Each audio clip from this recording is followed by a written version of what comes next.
Okay, now you see, I didn't lie you, huh? They really can learn very complicated and also have the creative ability. Language is a very, very special thing. You may go to the circus, to see all the animals. They can do all kinds of tricks, very cute.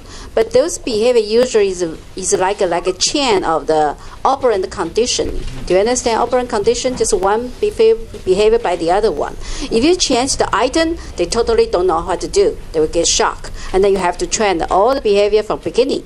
But once you learn the language, you know the sequence like verb and the objective, subjective, you just change the word and they can do things automatically. They understand what you mean. That's why it's amazing. Okay, from now I would like to it's here, is that right? To make a conclusion or end up my introduction about the cetaceans here. They are very unique. At least two very special things. Very low fertility. That means they cannot produce their baby so easily, so often as many animals, even less than human. How often human being can produce a baby? For 1 year, you can produce even 2 babies. Can you? One, you was born in the beginning of the year. The other one can be born by the end of the year. Okay? But each time you can have not only one baby, you have a twin. Is that right? Twin is quite common. And even have 3, and some people have many, more than that. But for cetaceans, it's very, very unlikely. They only have one baby, single baby. And hardly ever have twins. Few cases, they die immediately. And in terms of the calving interval, they need 2 to 3 years. Like killer whale, you like them? They need 8 years. Oh, so their fertility is very, very low. This is one of my PhD students. They did a review all the literature to find out, this is the number of the species name. You don't ignore that, just different species. Okay, this is one female, like me, For my whole life, how many baby I can deliver? You see how many? Few species, if they have a long life. Oh, that's right. How long they can live? What is the lifespan of whales and dolphins? For my size, probably shorter, probably 30, 40 years. For that one, you just see it's so smart, bottlenose dolphin, 50 years. For the larger one, like a blue whale, bullhead, they can live over 100 years. The oldest one, the record is 180 years. Why they got that number? How did they get it? No any scientist can live that long to trace one animal until he is over 100 years old. Because they found in his body there's a harpoon, harpoon, the metal left. And for the archaeologists or people study history, they check that shape or the way they prepared that harpoon is about 100 years ago. Okay, so they got that animal, they check that something on his body, so they predict, they kind of trace back. They think that an animal is over 100 or 180 years old. Okay, so you can see most of the animal, the cetacean, in their whole life, they can deliver less than 10 babies. Less than 10. In the wild, no hospital. Okay, if half die, that's very normal. And then become less, 5. And then only half are female. Female is more important in biology society because only female can deliver babies, all right? We don't need that many males, okay? So male is not that important, okay? So for one mother, okay, mother dolphin, I can only deliver 2 daughters. After one generation, and each one can have another 2 daughters, so only like twice every 30, 40, 50 years. So that's why the population increase for this species, this kind of species, is very slow. Think about fish. If you ever have a fish, how many fish eggs for one fish? Thousands, even 10,000, 20,000. So many. That's why when our environment, if the water quality keep good, there's some nutrient, some phytoplankton, zooplankton, and then the fish population can go up very quick, can be recovered soon, but not for this animal. That's why if you kill, about the same body size, there's some fish like tuna, wow, so big, the same size as a dolphin. If you kill 100 dolphin, it's totally different from kill 100 fish. Okay, remember that. That's why they are so important, and people need to pay more attention on their conservation. Not only they just cute, intelligent. Now, if you are touched by that movie, you probably think, oh, I'd better save than help them. Okay, so some species, they are very intelligent. They have very high cognitive ability. Okay, how many cetacean species in Taiwan? Around 30. Okay, 30, because for taxonomists, sometimes they think there's some record is wrong. Sometimes they think this species has to split. It's complicated. Anyway, all these species occur in Taiwan. So it's about 30. We have some whales, although not that common anymore. We used to have whaling history, and those days people hunt whales. Now we have more dolphin. Okay, this is just for your reference. I don't give you exam for this, so don't worry about. Okay, in Taiwan we have this family called Ballinopteridae. My pronunciation probably not that great. Okay, 8 species of this, and this is 8 species for your reference. And this is a tooth whale. We have 1, 2, 3, 4, 5 family. Majorly, most of the species is Delphinidae. Okay, 15 species. These are the most common dolphins. You can see if you do whale watching. Have you done whale watching in Taiwan before? One person. Good. How about in the world? Any other place? Another one? Oh, good. Okay, at least I have two whale watcher. Okay. So these are the major species you can see in Taiwan. I don't have time to go through the detail. But when you go to do whale watching, you see the dolphin, the first thing, try pay attention on the size. Okay? The relative the size to your boat. That's important. All of this are size kind of small. And second thing, the beak. The beak, like this one, don't have beak. This one has beak. See? This one is quite common in the Hualien, Taidong, rhesus dolphin. Okay? And have a lot of scratch on their body. Relative their dorsal fin is very large. Okay, and then you can see some like this over the eye have a stripe or some spot. Okay, and this is so this is a photo. This one we call spinner dolphin. If you see their behavior, they come out to the water, they spin a lot. Okay, spin, beautiful. Once in a while, if you're lucky, you can see the gray whale, big one. The most common one is a sperm whale. In average, you can see them once a month, from spring, like March, to August. For killer whale, you can see them once a year, even less, not that often. Okay. For humpback whale, you can see them only once every 2 or 3 years. Unfortunately, I remember 30 years ago when we had the whaling, whaling industry. I checked the record. This species occupy more than 90% of the harvest. Now it become real, so it can tell something. Although we don't have very good scientific data. Okay, this is my student. We use this kind of terrible fishing boat and very hard environment to do the survey.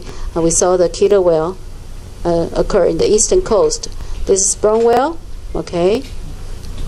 Their head is so big, okay, and then, okay, I don't have time to talk too much. Anyway, humpback.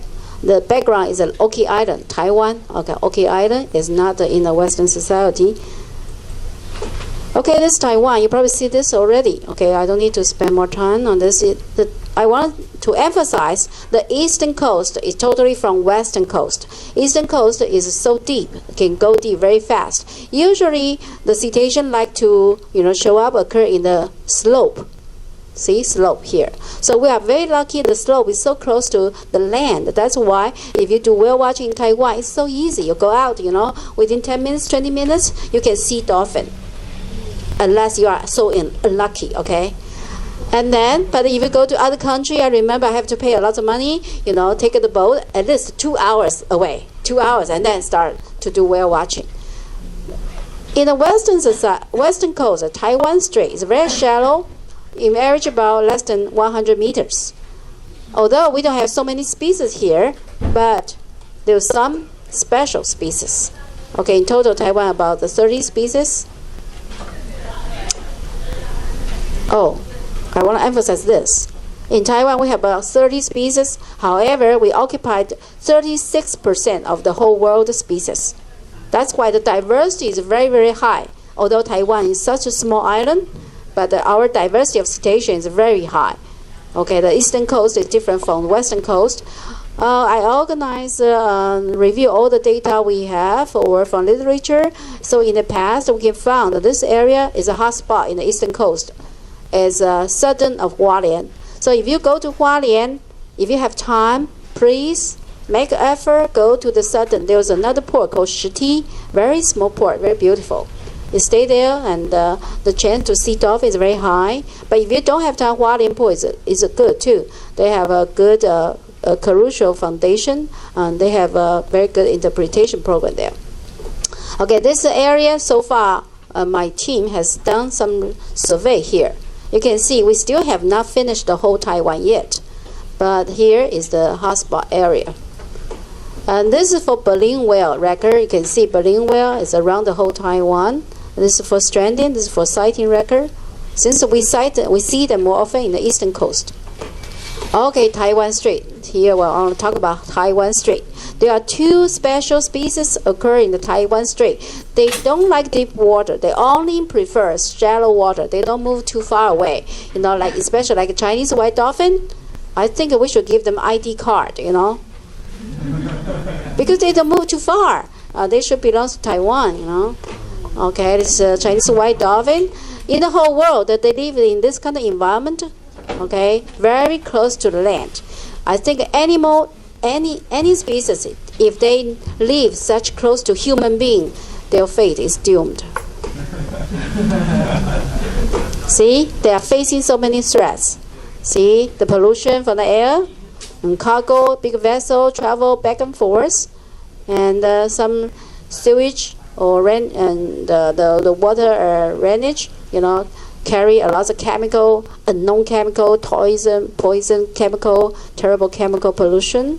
And fishery impact, the fishery maybe even overfishing, take a lot of fish they want to eat, or even have a net or boat collision, like they make a wound. And the last one, noise, I just mentioned. So far we don't have any idea about what kind of noisy environment of the water around Taiwan.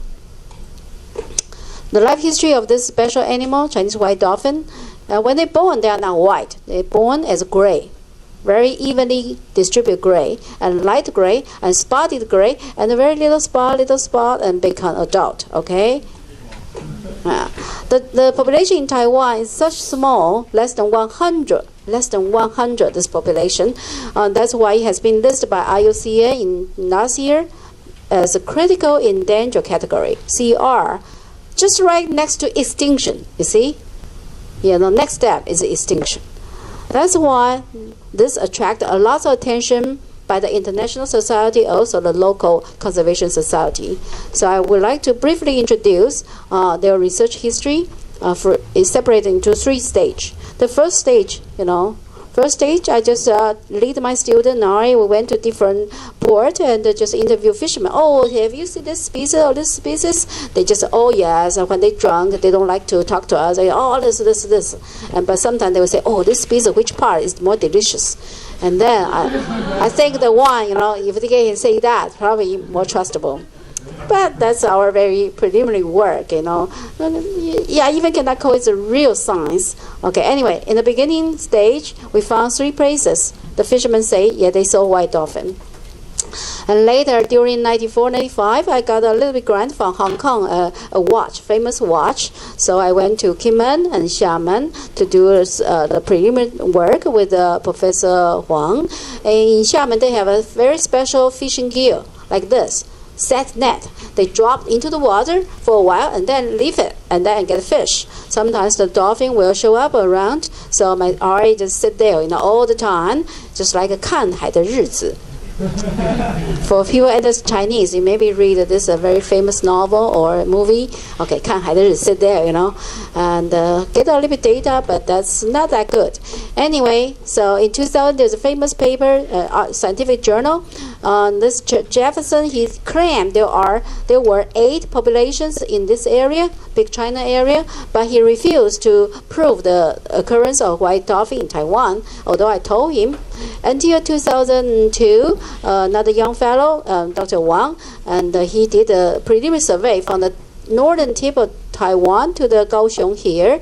He surveyed three trips, so in total it's 6. 1, 2, 3, and then he found the Chinese white dolphin in this section here. Okay, and then he was so brave to predict, to estimate as in average 99 animals. And in my group, we started in 2005. At the beginning, we don't have hardly very little money, so we only go out 7 trips, just day trip, 1 day. Only can do 1 county, very small. And then next year includes 18, and we also use questionnaire to ask fishermen by each county again to see which county has animal.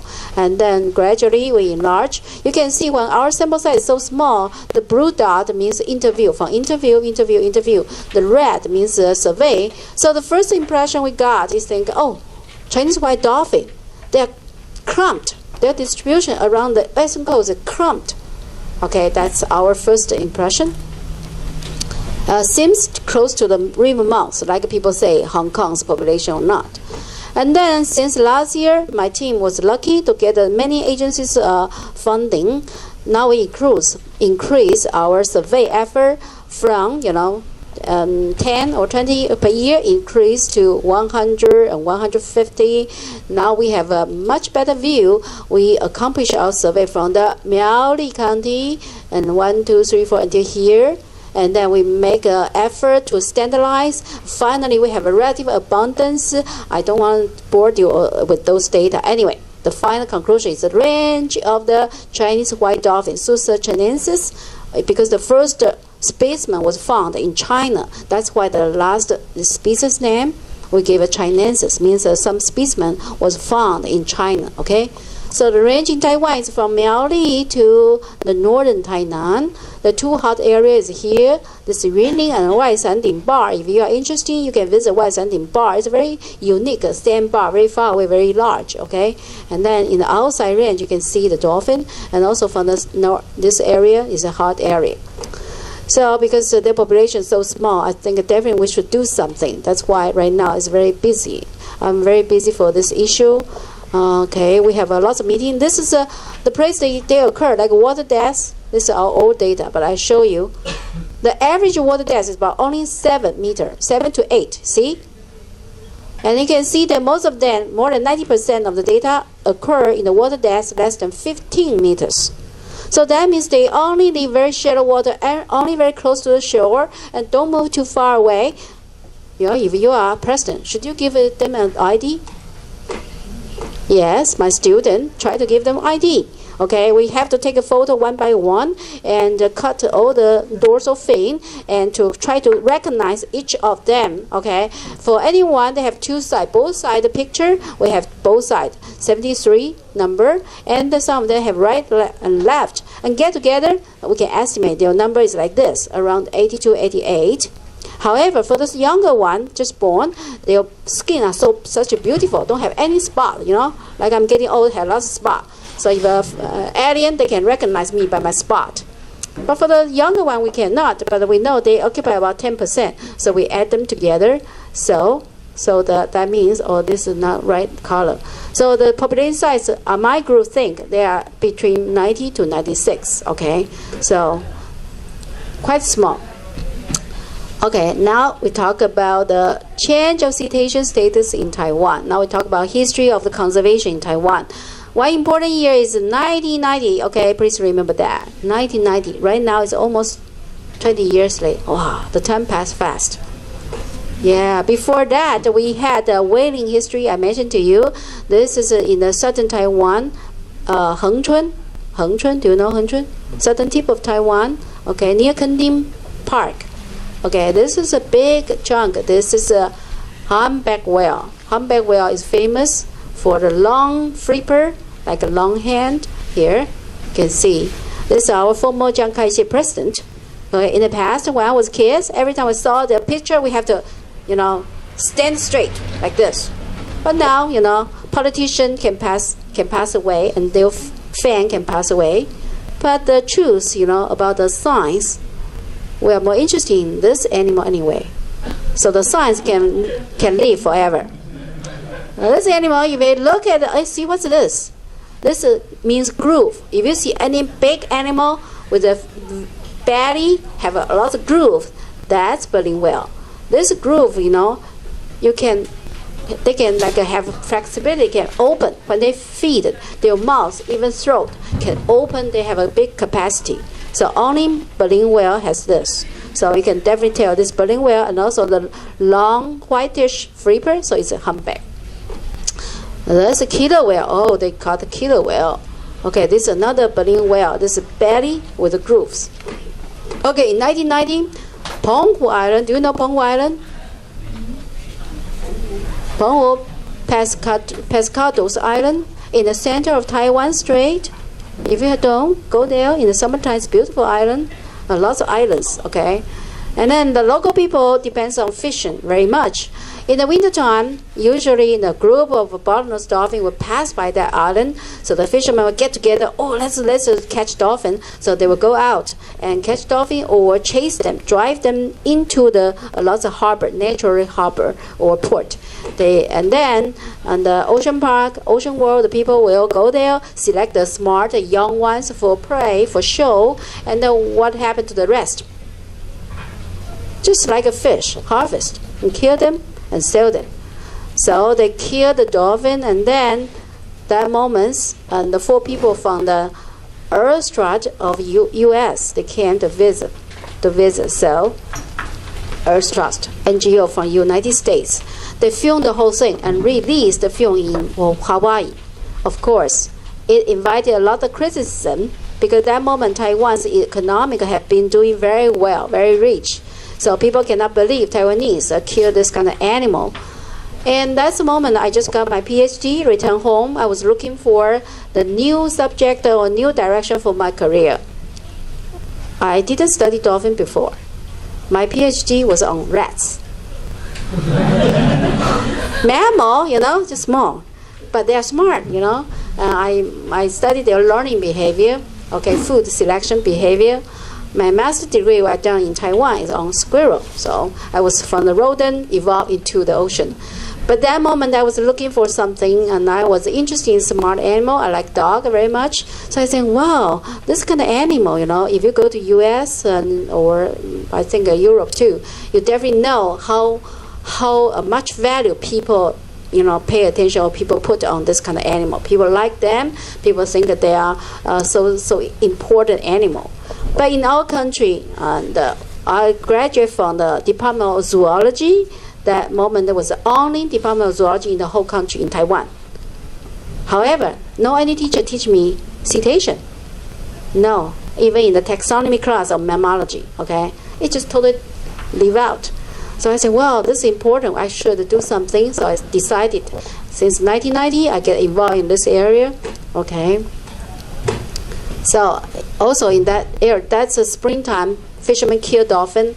So in August, my government found in our fresh, newly passed wildlife conservation law, and we missed that animal. So they put all the cetaceans, add to the list of protected species later. And then talk about stranding program. Stranding program is once in a while they stranded, so we have to do some response. Either they die, we can collect the sample, and that's my first motivation. Very simple, very simple. For biologists, I cannot just interview the fishermen, they get drunk and point, this species I saw. That's not good science data. I need a specimen to prove what I see. So my motivation is very simple. I cannot go out to kill dolphin or whale for study, so I should wait for the God's will, When I have stranded, I try to collect. Okay, that's my treasure. So I start from that. However, that's an early stage, okay? And from here, the earlier stage is the ocean world. Richard Chen is a vet. He's very interested in dolphin. Actually, I think maybe part of his motivation, try to collect some, try to inform the fishermen to help them collect live ones. And I started very simple, and the next year I found the live stranded. Oh my goodness. When you found the live stranded animal, I told you, can we push them back direct to the water? No, you better not. You have to ask the vet to check what is the condition of them and make sure they can survive, and then push them back if they are healthy. If they are not healthy, what can we do? Can we kill them? But in New Zealand, they don't want to put them in the artificial pool or something. They have some criteria. If they are hopeless, yes, they kill them. It's gone. But only few people have got a license can do that. It's very complicated. But in Taiwan, what can we do?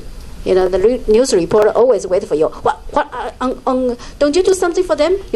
What are you going to do? Okay. And I feel very sorry too. So I was very lucky to get many volunteers and students, and some of them have with background in vet. Okay. So I had a couple of students from the vet school, and so we get together and work together. Start from the learning, try and error, and start from that. Okay, this is the first minke whale we got from Yilan. We shipped to the Taichung Museum, the parking lot. We dissect there. And after a while, all the neighborhood complain a lot, hate us.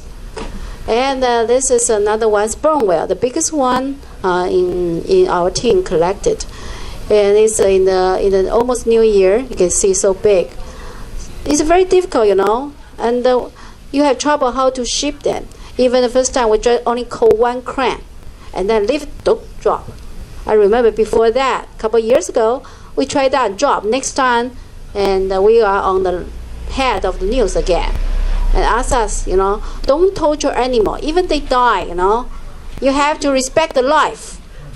尊重生命啊，勿做二度伤害。Yeah, but people hardly understand. I never trained that. I don't know how heavy they are. Drop. And they are so slippery. The whole body is so fatty. Very oily. So it's and also the body is not evenly distributed like a wood. You see, some places is thicker and smaller. So it's difficult to get the gravity center. Okay. And then this one we try very hard. One did not work, so we find another one. One can lift 40 tons. We got another one. So this one at least 40 tons, or maybe 50 or 60. And then after we lift it, put it in the truck. It's so long, the tail out. And what happened? We passed the center of Tainan city and it exploded.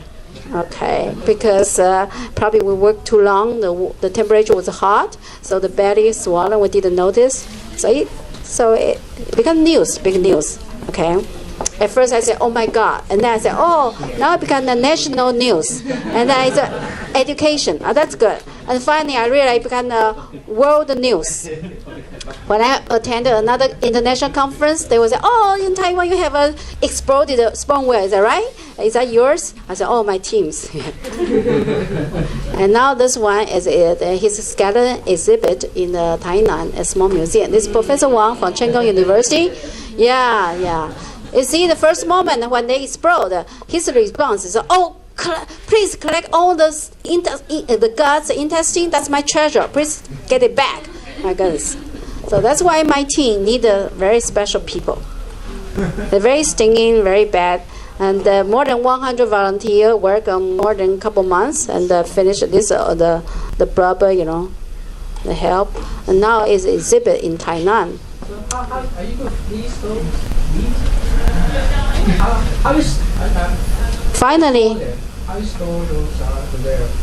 You used to How you store. It depends on if for sample for analysis, of course, freeze or in formalin. But for all this, we have to burn them. Good. Yeah. Deposit or sometimes deposit in the beach underneath the ground. Yeah. Okay, that's the stage 2. I pretty much say we have many scholars, different scholars or volunteer. They join, and we form a TCSN Taiwan Citation Stranding Network in '96. This is like a connect the different agency. Everybody just can based on the volunteer base. If there's something happen, they will come to help. However, this is only for connection by different agency. For those individual, if they are interested in citation, and finally, I established the society, Taiwan Citation Society, in '98. Okay, the headquarters of this society is very close to here. Okay, near Gongguan. If you go to the movie theater, and that's it. So this is the organization, old one, okay, and Taiwan Citation Society. At first, it's based on Taida, this university, but after the Taiwan Citation Society was established, I think this coordination work should not be the mission for professor for academic school. So I shifted to NGO. And now, the latest one, the central government want to, the county government play more role. So this has been modified. The county government become more important, put in the center. Okay, stage 3. And after that, the coordination and stranding response become more fluent professionally. And also a lot of public education program was formed. Like I have organized 12 symposium every 1 to 2 years, and more than 30 workshops. And so the awareness of cetacean conservation in Taiwan has rapidly improved. Okay, typical stranding. I just let you know, from all the record I have, and you can see the blue one is number of events, purple one is number of animals. So you can see the blue one go up and low, so it's kind of steady, fluctuate. That's more normal. So from here, we can make an average. So in Taiwan, in average, we have about 40 events a year. 40. That's quite a lot. Even Taiwan's small island, Sometimes we have the difference between the purple one and the blue one. Why? Why such big difference? That means we have mass stranding. That means more than one animal stranded at each time. This is the most common species are 60% are the DOLPHINIdae. Okay. And this is a pattern done by one of my master students. This is more like a winter monsoon. This is summer monsoon. You can compare. The northern Taiwan is about similar, no matter which season. But for southern Taiwan, especially Tainan, and this is Penghu Island I mentioned. You can see in the winter time, they have more stranding here, and also more mass stranding here. After we spend more than 10 years build up the baseline, now it comes in the summer of 2005. 23 stranding within about 1 month and a half. Oh, what's the regular rate? Do you remember? How many stranding each year? 44. Good. Yeah, you didn't sleep. Okay, good. Now 23 occurred in 1 month and a half. Is that strange? Wow. And then my student has to rush everywhere, Everyone pick up the phone. No. Oh, shake. For the grant I got from the government, I can only pay 1 full-time RA. So I use all the others. So when we have so many stranding, that's terrible. And then finally, we compare like stranding frequency I just mentioned to you, and also species composition. We found this time more than 90% of species are deep diving species. Deep diving. Some species they don't dive very deep. They just keep shallow. Some species like sperm whale they go dive very deep, and some like a big whale BEAK they dive very deep too. Okay, also our vet also did some examination. We found that the organs have a lot of bubble. Oh, I didn't put the photo. So that guns and lungs have a lot of bubble. So that means there could be something happen. They get shocked, surprised. So they ascended too fast. When you dive, when you come up, you have to take it slow. Is that right? If you come up too fast, what happened? 潜水夫病一样. What's the English term? There's something to do with live children. I suddenly forget. Anyway, so that's what something happened. So what could be the cause? We try to check. No earthquake, no poison algae, no artificial some drilling, no, except the one thing we don't know. Military practice. Those are secret. So our study is terrible, We have to accumulate data and keep until one day the Cold War, some war stop, and then they can open the data. Maybe I retire or maybe I died. And then you can try to associate the data to do a decent analysis. Okay, sometimes we live stranding. That's what I say. My first motivation get involved in stranding program is very simple. I just want to collect the sample. And then next year we found live stranding, and later we found more than 40% the animals stranded, they were live.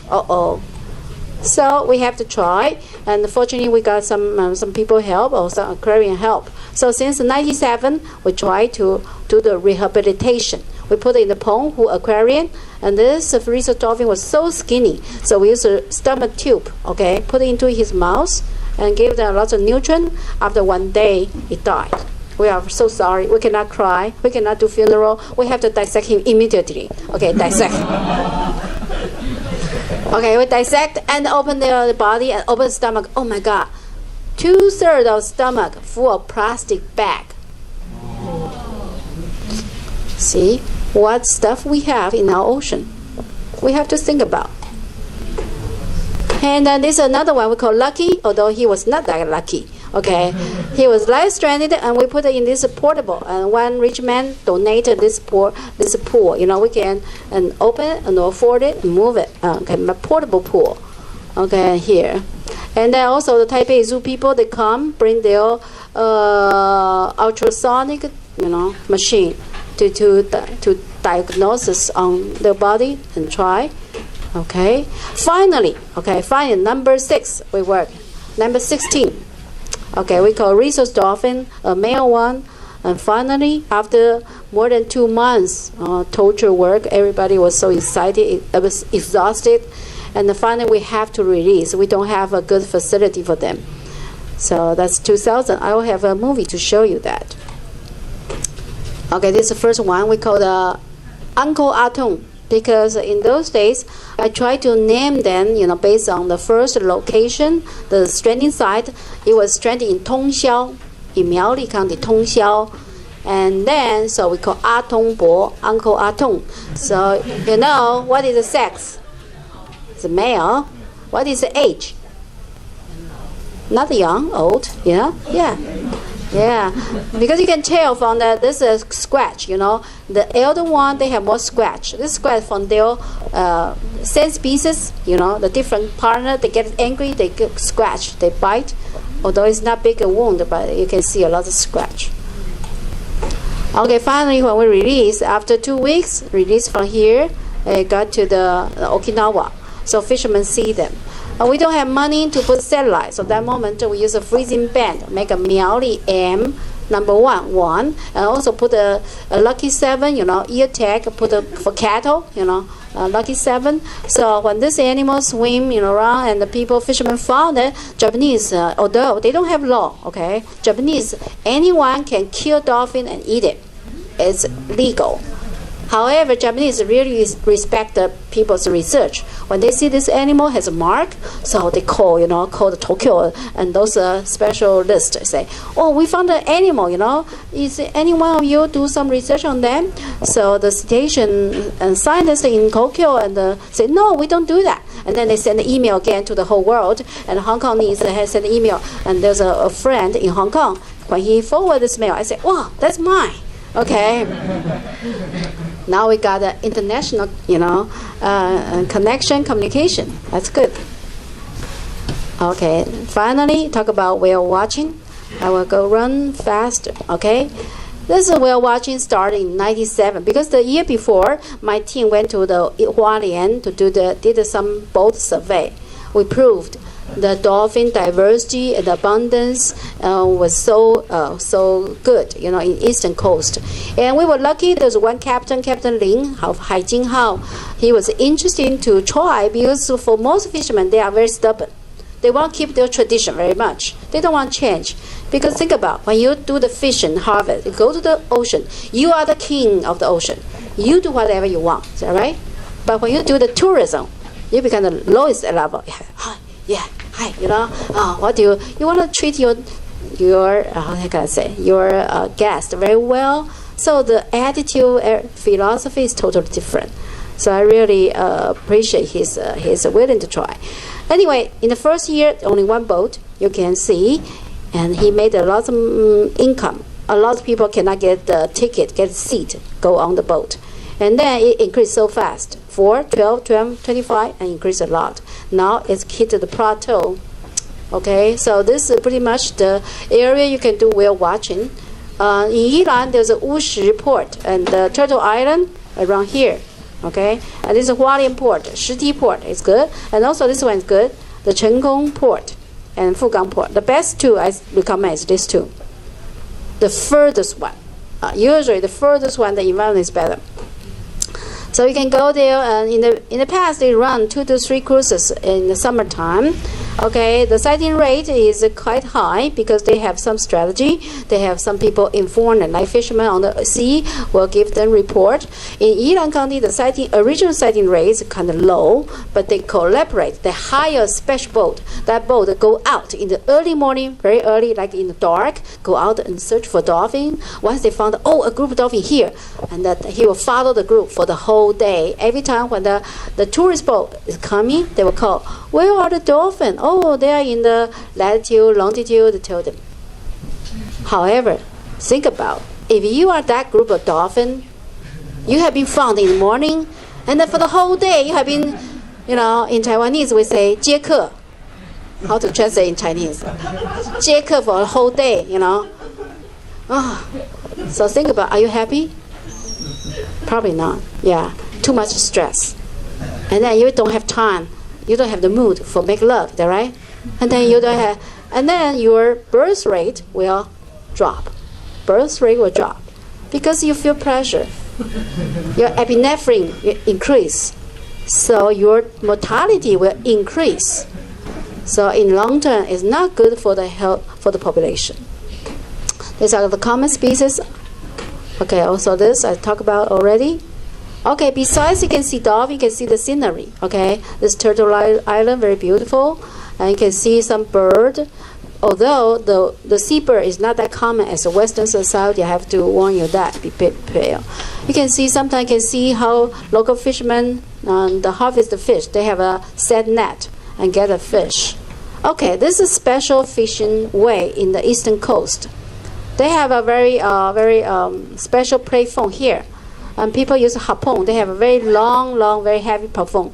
Usually this fishery is only for target for tuna in the winter time, like right now, November to January. If you go to the ocean, if you have experience, the eastern Pacific, the eastern side face the Pacific Ocean. In the winter time, the wave is several meters, 6, 7 meters go up like this. Think about when you stand in the elevator, go fast, up and down. What do you feel? Terrible. But they have to stand on the tip of here, the prey phone, hold the harpoon, and try to get a harpoon. And this guy, they use harpoon. This guy will try to direct. So they have he hold here, have 2 lines in the back, and 1 line, pull a bell. Okay, he pull the bell, ring once or twice. It's signal for another driver in the center to drive, control the engine, control the direction. So they say turn right, turn left. Okay, slow down like this, and then when it's ready, they will shoot. So after I saw them how they do this, I never complain how expensive is a tuna fish. It's so difficult, so dangerous for them. And also Aboriginal people in the eastern coast, they are born as a singer and dancer, sometimes you can enjoy their culture. Okay, so this just show you the different port and how many cruises we survey, you know, and I created this sighting per unit of effort. That means how many hours you can see how many sightings. So we try to tell you Hualien is a good place anyway. So this is the increase of the boat. You see, now is hitting plateau, even go drop a little bit. And this is number of tourists. Now we have about 200,000 tourists to take a whale watching boat out each year. So the price, because the serious competition, the price drop a lot. It's good for you, cheaper, much cheaper, but not good for this business. That's why the quality will keep dropping too. I feel sad about that. Okay, don't talk about this. In total, how much they can earn for our country, or maybe I should show this. Taiwan CH Society keep tracking of the tourists. Give the questionnaire each year. So this is for the ticket expense. In average, it's a 2003 report. It's $800. And how much they spend, not only ticket and food and travel, hotel.